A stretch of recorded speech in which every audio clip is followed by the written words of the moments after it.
Hey, welcome to the podcast. This is The Surge Effect, and I'm your host, Mike Surge. This podcast will be talking about anything and everything, life in general to current events and past events, and all things about this beautiful and wonderful world that we live in. And this podcast, well, it'll probably have an effect on you.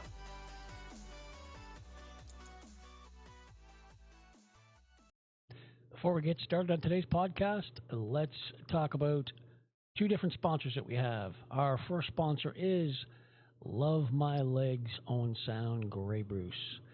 Click on the link below in the description and head on over to their website, which is a Facebook site. Has all different kinds of women's leggings on there, and they have 3 different styles of waistbands. And they are the only lifetime guarantee in the business. So head on over to their website, their Facebook page, and check out what they have to offer. Our second sponsor for today is T-Shirts, She-Shirts. Once again, click on the link below in the description and head on over to their website and see what they have to offer. They are more than just a T-shirt company.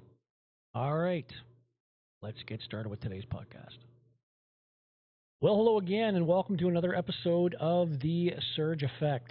In today's episode, we are going to be talking a little bit what happened the last several days in Canada here, and a little bit what was going on in the States in regards to, of course, what else? Freedom. A little bit of freedom and stuff like that was going on online, what was mentioned about Canadians and stuff like that.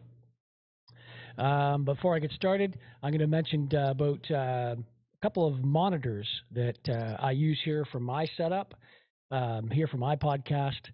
I'm going to leave the link below in the description. I'll put the picture right up here for you to see. So the first one's going to be, it's an ASUS monitor. It is a 27-inch monitor, 144 hertz, HDMI connections, of course, display connections. You can read about it in Amazon and check it out. That's a great little monitor. It's a 27-inch ASUS. My next one that I'm going to post is a 27-inch Rogue. It's a gaming monitor, faster. I believe they're great. I have another one for my gaming setup. Awesome little monitors. Check it out in the Amazon and click the link below. All right, well, let's get started. Like I said, the first thing I'm going to show you is Sean Strickland. If you haven't seen this went basically viral the other day, and millions and millions of people have seen this. Not for the faint of heart, but enjoy. No, you're in Toronto. Welcome. Glad to hear it. It's been great. Are you Canadian? Of course I am. Are you part of the fucking opposition? Are you? I don't know how to phrase that. You got like. Well, I did want to ask. Did you vote for Trudeau? I'm not gonna say. And let me tell you something right now. If a man says he's not gonna say, like if you ask him, "Oh, did you vote for Biden?" He's like, "Well, I'm not gonna say. That's none of your business. He voted for fucking Biden." Sean, hey, Sean, I'm glad you had great experience. So this is what I'm talking about, guys. The enemy of Canada. All right. That's what it's got to be. It's got to be. We've got a pretty supportive gay and lesbian community in this city. I did want to ask you something you wrote a couple of years ago. You said if I had a gay son, I would think I'd. Oh, look, another. I'm saying in the swamp, you guys, the swamp. You become a champion, you become a star, and then someone. Let me ask you something. Are you gay? No, are you? Let me know. Are you gay? Can I get an answer? Well, I'm asking. This is the part of. Are you a gay man? I'm an ally of the community. Okay. If you had a son and he was like, he had a son, he was gay, you'd be like, oh man, you don't want a grandkid? No problem with it. Oh man, well, dude, you're a weak fucking man, dude. You're part of the fucking problem. You elected Justin Trudeau. Like, when he sees the bank accounts, like, you're just fucking pathetic. And the fact that you have no fucking backbone. And as he shut down your fucking country and seized bank accounts, you ask me some stupid shit like that, go fuck yourself. Move the fuck on, man. That doesn't really answer the question, but I did want to ask also things you said about the trans community. You said this past October when they announced the Bud Light sponsorship that you'd go so hard on Bud Light in your next fight, they'll have to accept me or denounce me when they know what will know what they stand for. This guy's like, this Canadian's not that Canadian. Are you still going to use your fight time to kind of speak on that? Here's the thing about Bud Light. So, of course, Sean Strickland goes on to say other things, but that's basically the gist of it. When the reporter asked him a question, and, of course, he went off on him a little bit. It goes on for a few more minutes. You can find other stuff online. But that's just Sean Strickland. Sean Strickland is a middleweight. He was a middleweight champion, and he calls it like he sees it. He just sometimes people are offended, but everyone has an opinion. Everyone has an opinion, and they can speak their mind.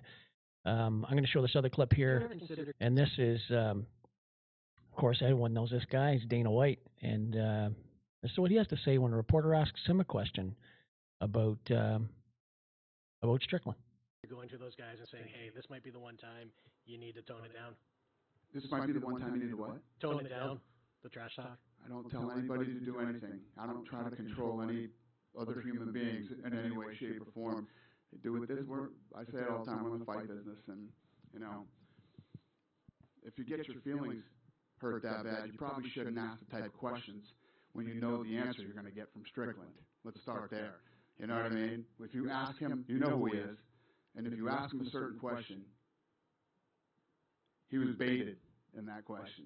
Well, not sorry, my mistake. Not referring to that question. Just Strickland got a little. I know what you're saying. Okay. I know what you asked me.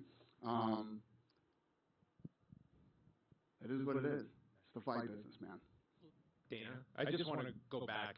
You were talking about, like, you obviously give a long leash to your fighters about, what they can say when they are up there with the UFC microphone, and you are getting into territory of homophobia, transphobia. Like, is there? I don't give anybody a leash. Well, I'm saying you. A leash? Like free speech.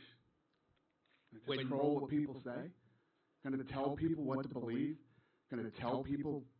I don't fucking tell any other human being what to say, what to think, and there's no leashes on any of them. What is your question? I was asking that question. I'll move on, though. Yeah, probably a good idea. That's ridiculous to say give somebody a leash. Free speech, brother. People can say whatever they want. They can believe whatever they want. And I don't think there's any. We had two gay women who fought in the co-main event. They sat on the stage with Sean Strickland. They could give a shit what Sean Strickland thinks, or what he says, or what his beliefs are, or what his opinions are. You know what I mean? Go ahead. What do you got? You got nothing. Anyway, Dana White did a great job of answering those questions, I believe, and he did a great job of basically setting that guy in his place. Now, if anyone is not a UFC fan, I'm a UFC fan. Here's the two ladies that were fighting for a title match, and it's Rachel Pennington and Mira Bueno Silva. These two ladies are gay. They have wives, they have children, and that reporters never asked one question to those ladies in regards to what their lives were like, or what it's anything. They didn't ask them a thing. And they sat there actually when the reporter asked Sean Strickland a question, and Sean Strickland answered the question. They were there, and just like Dana said, they could give two shits. And I just think it's kind of weird that they never got asked any questions. The both of them never got asked a question, which is, like I said, kind of weird. Anyway, during this fight in the UFC, of course, Joe Rogan usually does a podcast for a fight night or whatnot with his buddies. And anyway, this is what he had to say when the fans, 20,000 fans, got a little carried away in Toronto. And here we go. Jamie. Fuck Trudeau. Just yelling, fuck Trudeau. Love it. Yeah. Canada, get your shit together. Come back. Come back to what you used to be. That Pierre Poilievre guy, however you say his name. That guy makes sense. See? He just endorsed Pierre Poilievre. Of course, he said Pierre Poilievre's last name a little weird, but Joe Rogan saw him and he goes, he makes sense. Well, of course he makes sense, because it's just he's a common sense politician. He says things that are just common sense for the common people. And that is why right now, the poll came out the other day, and the paper was just released the other day as well. This was in January the 23rd, which is today. Bad news across the board for Trudeau. Conservatives would win 217 seats if an election was held today, according to this new innovative research poll. Now, that was just released today. And of course, what was released yesterday, I believe, was this poll here. New poll predicts Trudeau's Liberal collapse. That Pierre Poilievre, Pierre Poilievre, he would win 222 seats. He would win a majority government larger than any other time in the history of Canada. The other time was a guy by the name of Brian Mulroney back in the 90s. He had a majority government, and it was the highest. Anyway, why are people pissed at Trudeau? Why are they pissed off at him? For all different kinds of reasons. And there's not just people in Canada are ticked, but there's all kinds of people. And here is what a guy by the name of Piers Morgan has to say about Trudeau. This is what he says about him. It's interesting. Trudeau, for example, he bangs on about Trump being a fascist when he is the #1 woke fascist in the world, right? The most woke human being alive, and I think he's destroying that country. I saw a poll last week that said more young Canadians would vote for Trump than vote for Trudeau, right? Not that they're in the same election, but they. You hear that one? That poll, more young people in the United States would vote for Trump than they would for Trudeau. Interesting, right? But that was Piers Morgan. So this other little clip I'm just going to show you here is Jody Wilson-Raybould. She was our Attorney General. She is the lady that Trudeau had fired her because for different things. But this is her speaking a little bit about Trudeau. Here we go. With the clerk present, we had conversations about SNC. He brought up SNC about jobs and the potential job loss. And I will say, entirely appropriate conversations for the Prime Minister to bring up. What I will say is that the conversations turned to be completely inappropriate when there was discussion about the Quebec election, about the fact that the Prime Minister was a member of Parliament in Quebec. It was at that point that I immediately became concerned, and because I was the Attorney General, sought to have a conversation with the Prime Minister about the law, about the role of the Attorney General and the necessary independence that the Attorney General must have in exercising their discretion, in this case around a prosecution.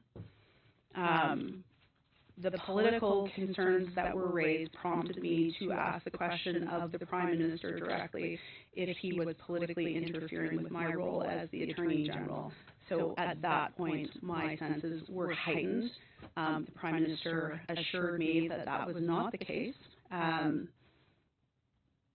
But soon thereafter, I instructed my staff and myself as well to ensure that we had a very detailed chronology of all meetings and conversations about SN.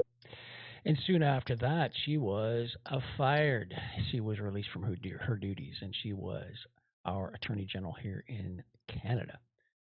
So here is another interviewer sitting with Trudeau. And this is how this little interview went. If you've never seen it or heard it, here we go. You're not heading for a better year. 7 out of 10 Canadians want you to step down. There was a recent poll saying that Chrystia Freeland and Mark Carney were both more popular choices than you to lead the Liberal Party. People are being very clear that they don't like you. You're not heading for... Interesting. 7 out of 10 Canadians do not like him, but yet he will still run and still think that he's doing good for the country.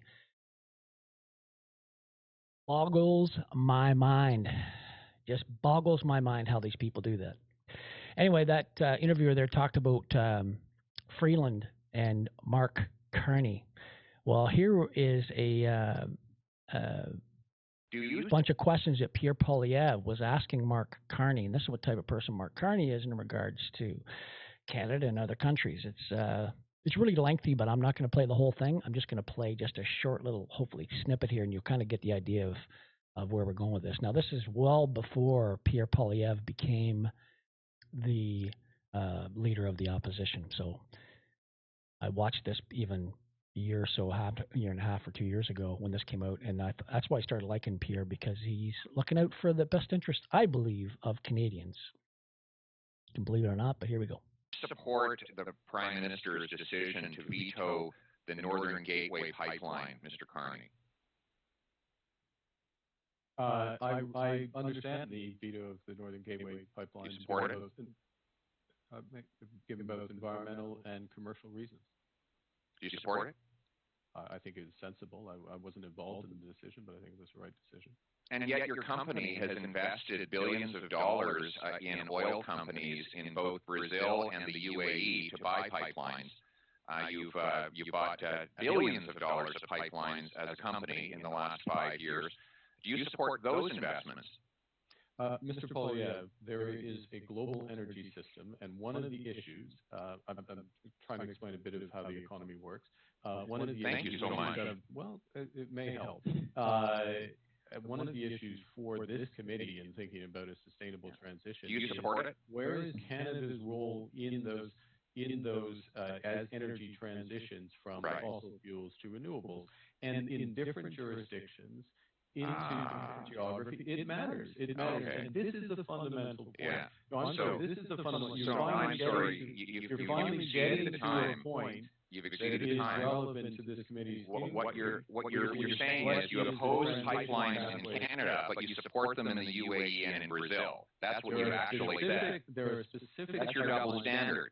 It is not a double standard. It is a double standard. No, it's not. You make billions of dollars off foreign pipelines. You shut them down here at home, putting our people out of work. So basically, that was it in a nutshell, right? He makes billions of dollars in foreign pipelines, but yet shuts down the pipelines in Canada and puts Canadians out of work. I don't know about you, but that is not looking out for the best interests of Canadians. And that's what these politicians should do. And if you've listened to any podcast that I've done, you will understand exactly what I just said. If they're not making your life better, then they have to go. Period. End of story.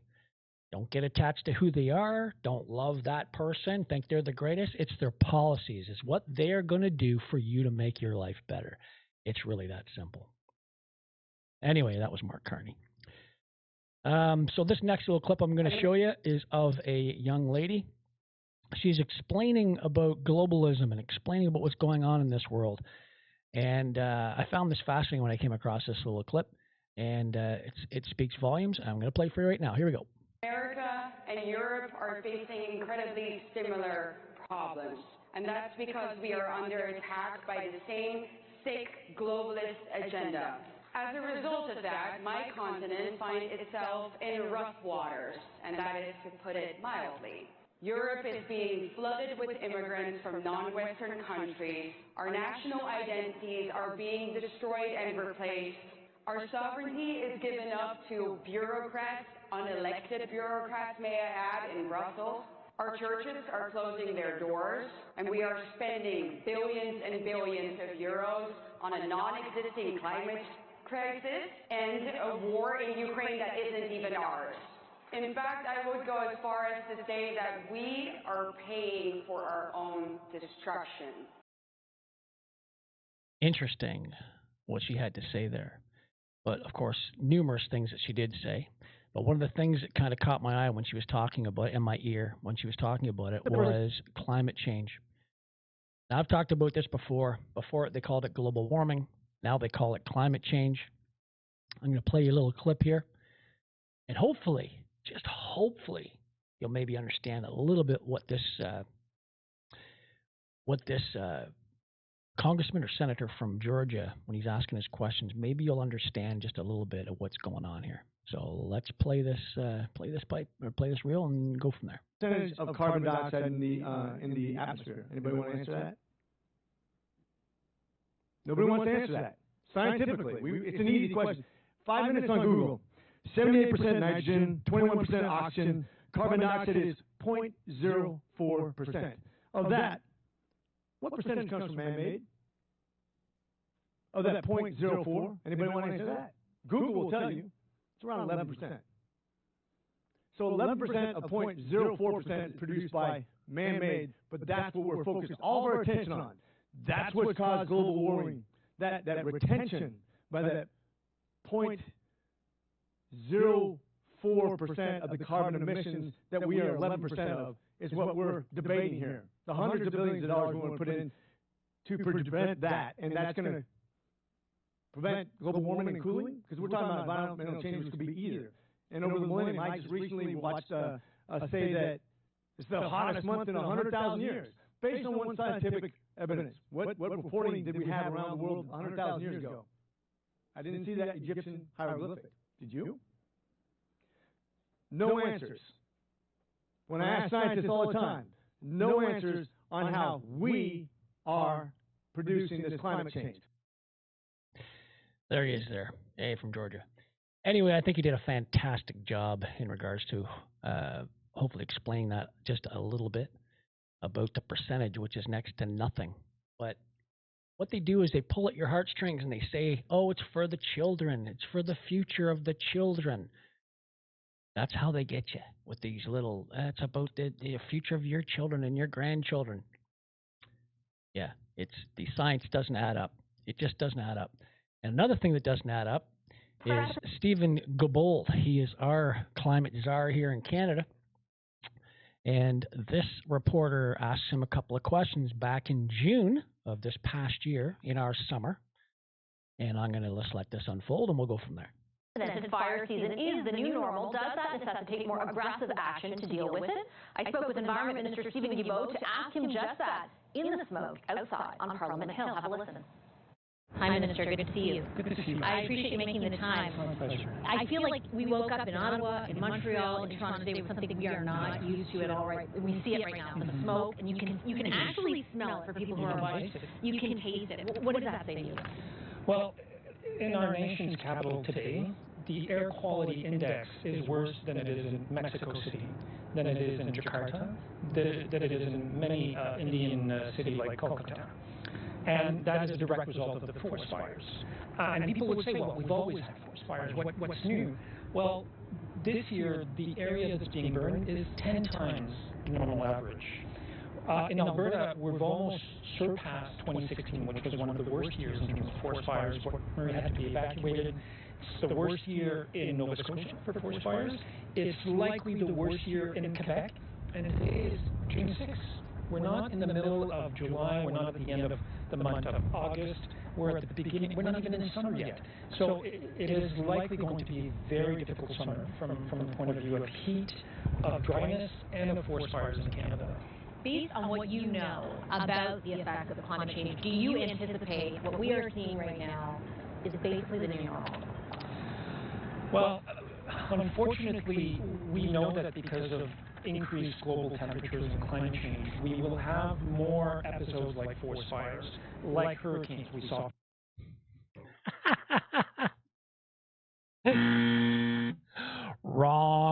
Wrongo, Stephen Gabolt.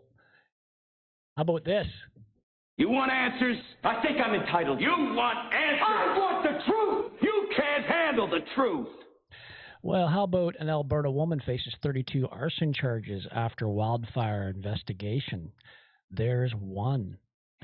Okay, how about number 2? How about this one?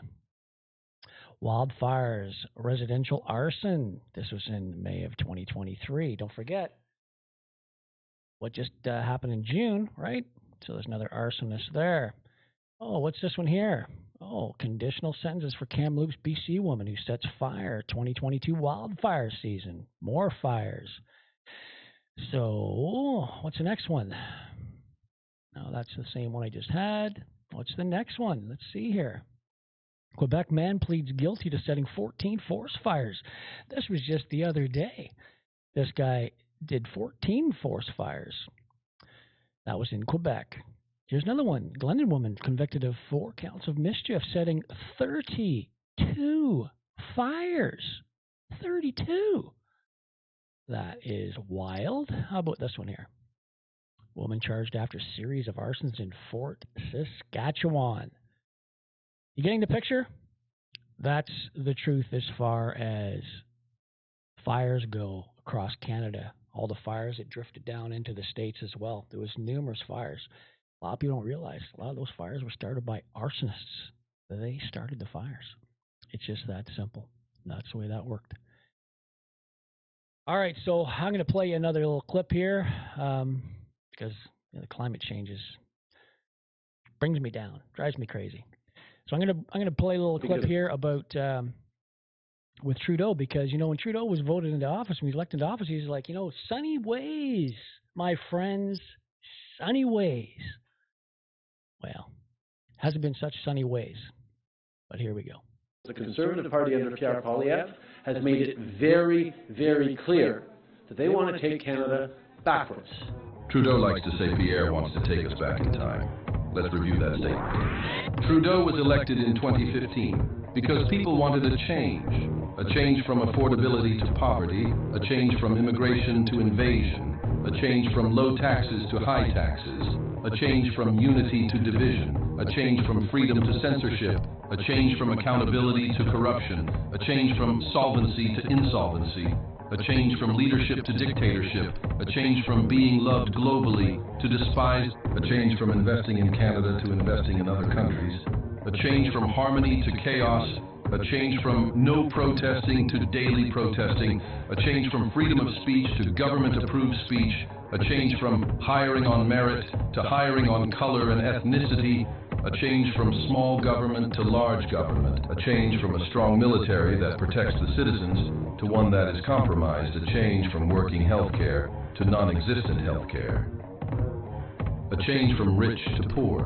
a change from clean to drug addicted, a change from happy to assisted suicide, a change from educated to indoctrinated, a change from energy rich to blackouts. No one should ever... Now, does that look like sunny ways to anyone? Sunny ways, my friend, sunny ways? I don't think so. I don't think so at all. And since he's been in office, the things that he's done to Canadians is incredible. We have a thing called the Charter of Rights and Freedoms. This was covered the other day by Rebel News, if no one had a chance to see this. What was going on was down in the Toronto area, a part of a bridge that kept being blocked off by Hamas and wouldn't allow Jewish residents to get into their place where they live. So anyway, there was a huge police presence. So here's David Menzies, who was on the news the other day. It was pushed by that RCMP officer, and the RCMP said that he charged him with assault, but they ended up letting him go. Here he is again. He's up on the bridge. He's doing a story, and then this is what happens. This is what unfolds when the police walk up and say this. To be fair with everyone, we don't want to close the bridge down. So what we're doing instead is making sure that no one's actually going to stand there. So we're not coming to people saying, well, they're standing here, why can't I stand here? Then it becomes discrimination. We don't want to discriminate, right? So we want to make sure that everyone that crosses that bridge doesn't come back and forth. Stay where you are, or just stay there. You're more than welcome to stay off the bridge and do your media all you want. You just can't go where the highway is and start taking pictures and recording, because people are going to come in and be like, well, I just saw this video of them recording, why can't I do that? But, right? I'm sorry, I understand your position, but we're not hanging together. There's zero tolerance. If you want to file a complaint, by all means, go file a complaint. But at this time, we've been directed that no one, regardless of who you are, whether you're a journalist or not, you're not to stand on that bridge. If you don't agree with that, you're more than welcome to go file a complaint. So if he stands on the bridge, are you going to arrest him? So we have authority for obstruct public and obstruct police. If you stand on the bridge, you will be arrested, right? So you can't be standing. This is a sad day. It's like the shutdown of the free press officer. You can do it off the bridge. You're more than welcome to do it off the bridge. You just can't be on the bridge. It's not just shut down of the free press. It's basically shut down of our right to move freely within our own country. We have the Charter of Rights and Freedoms that is public access. That's actually a walkway on a bridge. Anybody in Canada can come and walk across that bridge, and they're standing there saying that he's not allowed to even go up on that bridge. If he does, he has to stay up there and he can't come back. Show me what law that is. And they turn around and they say, well, we'll arrest you for obstruction. Obstruction of what? Walking in a free place? Walking on a free sidewalk? It's out of control. This type of thing is out of control. You're taking away people's rights to be able to do things that they want to do. Don't get me wrong. The people that were there that were protesting, the Hamas were protesting, and they were dropping flags over and stuff, and they were stopping traffic. That's breaking the law. That's different. They should be charged, arrested, and taken away. If you're walking across a bridge, it's called freedom of movement. We have that in our Charter of Rights and Freedoms here in Canada. We're able to go from province to province to province freely. It has it on our passport. And they're stopping movement. Stuff like this drives me crazy because this kind of thing shouldn't happen. And I think that they're overstepping, they're overreaching, just like they did during the trucker convoy when the police overstepped. They overstepped. And this is just another one of those situations. Because a lot of stuff I believe that goes on over in the World Economic Forum, the WEF across the way, they just finished in Davos. A lot of the leaders in these different countries belong to it. Trudeau's no different. Trudeau belongs to WEF, World Economic Forum. So does Chrystia Freeland. So do several ministers. I've covered this under different podcasts before. If you can go to their website and see, you can see all the names of the people that are on the WEF because they don't hide it. But they are not what they seem. The WEF, the World Economic Forum. I don't believe they are. Here is a guy that tells it like it is during the World Economic Forum. They invited him, and he spoke his mind. Hear what he had to say. Here it is.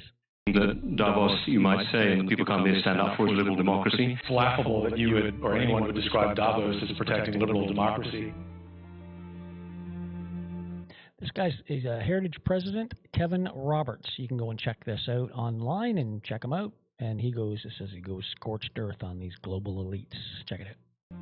I'll be candid here because I think I've been invited here to be candid. Elites tell us that open borders and even illegal immigration are okay.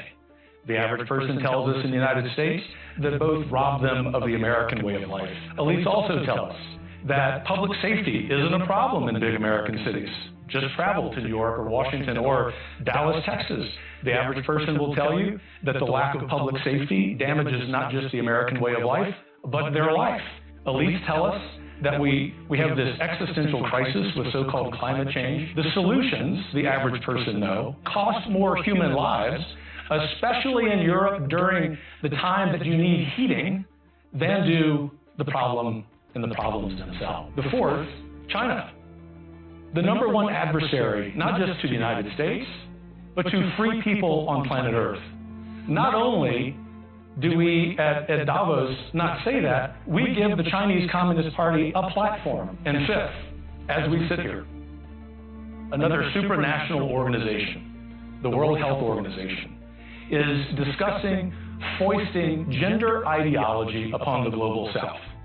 These are practices that are under review, if not being rejected, by countries in Northern Europe.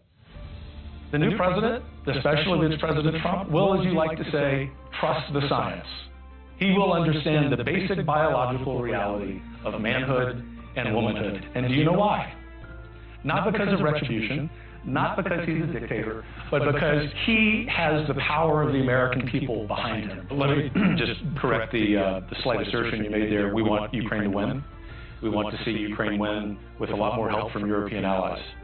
I think the United States has a role. Heritage has been clear about this for 2 years now, that there is a world in which we support military aid for Ukraine. Our first obligation in foreign policy is to look at it through the lens of what's best for the American citizen. Joe Biden has done a god-awful job in articulating what that is. The kind of person who will come into the next conservative administration is going to be governed by one principle, and that is destroying the grasp that political elites and unelected technocrats have over the average person. And if I may, I will be candid and say that the agenda that every single member of the administration needs to have is to compile a list of everything that's ever been proposed at the World Economic Forum and object all of them wholesale. Beautiful. That was beautiful. Exactly what he said. Whatever they're saying to do with the World Economic Forum, do the opposite. Because like you said, we didn't elect these people. We did not vote for these people. We did not vote for any one of them. The stuff that they do to the rest of the world is pathetic. It's disgusting. And people need to wake up and smell the coffee cooking, because you vote for the people that look after your country. We don't elect those people. And they turn around and tell us what we should do. The people that are in the World Economic Forum, the WEF, or the WHO, which is the World Health Organization, or now the UN, United Nations. You can't have these people telling a sovereign nation, sovereign people, what we should and shouldn't be doing. It's out of control. But like he was just saying about what Biden's been doing to the states. And people are really down on Trump, and they're always down on Trump. You always have stuff bad to say about him and everything else. I found this little clip from a lady online, and I just found it. I don't even know what her name is, but she's responding to a girl, and it's on a TikTok video, but she's responding to a girl, and it's well worth a listen. It's a couple minutes long, but what she says is bang on. Well, good afternoon, Michelle. So Michelle here has a question. Michelle wants to say she's not picking a fight, but she wants to know why I'm okay voting with someone with 91 felony counts. So Michelle, I'm going to give you my answer. Ready? Because I'm tired. I am sick and fucking tired of the way this country looks under Democrat leadership.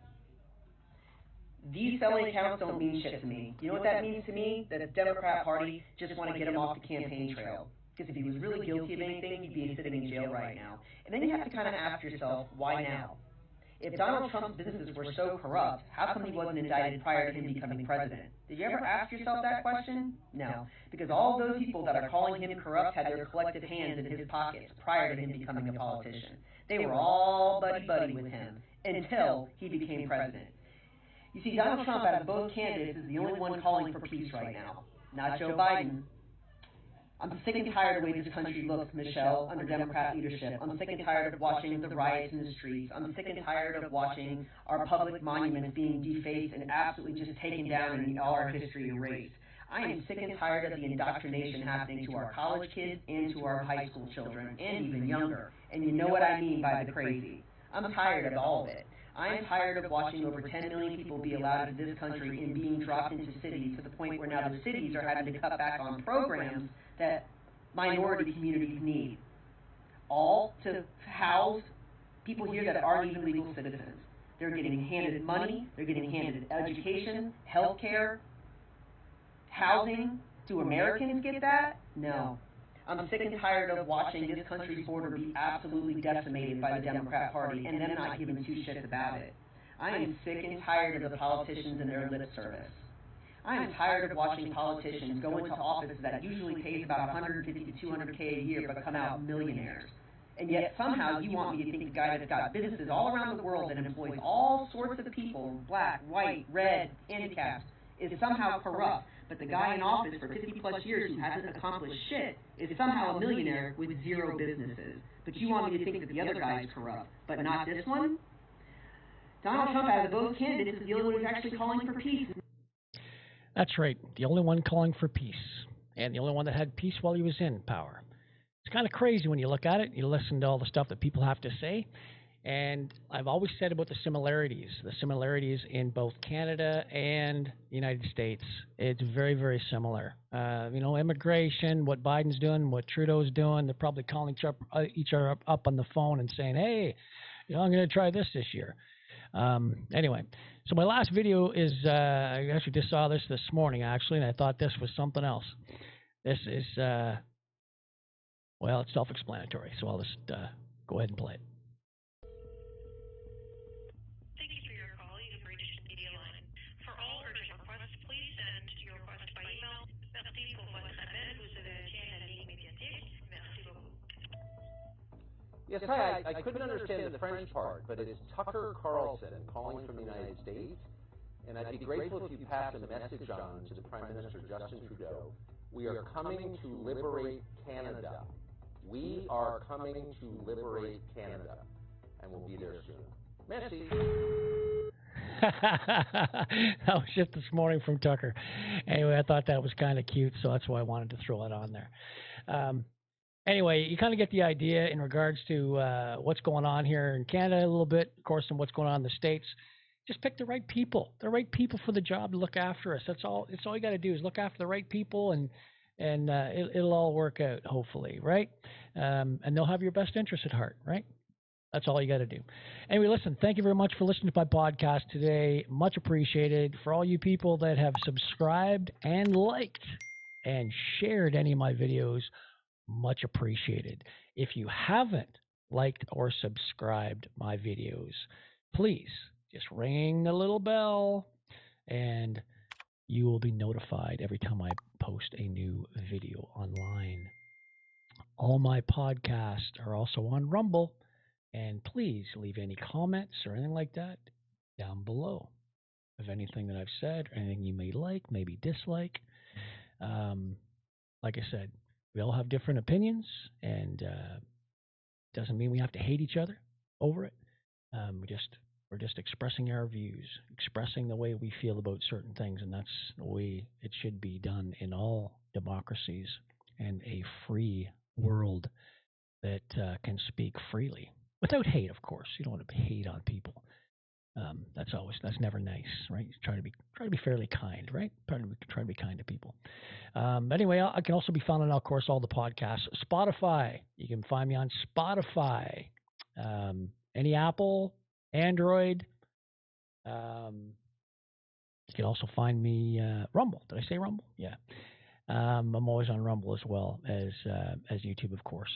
But yeah, you can find me on any of those platforms. But anyway, like I said, thank you very much for tuning in and listening to my ramblings and listening to some of the things that you normally would not see on mainstream media. Always appreciate it.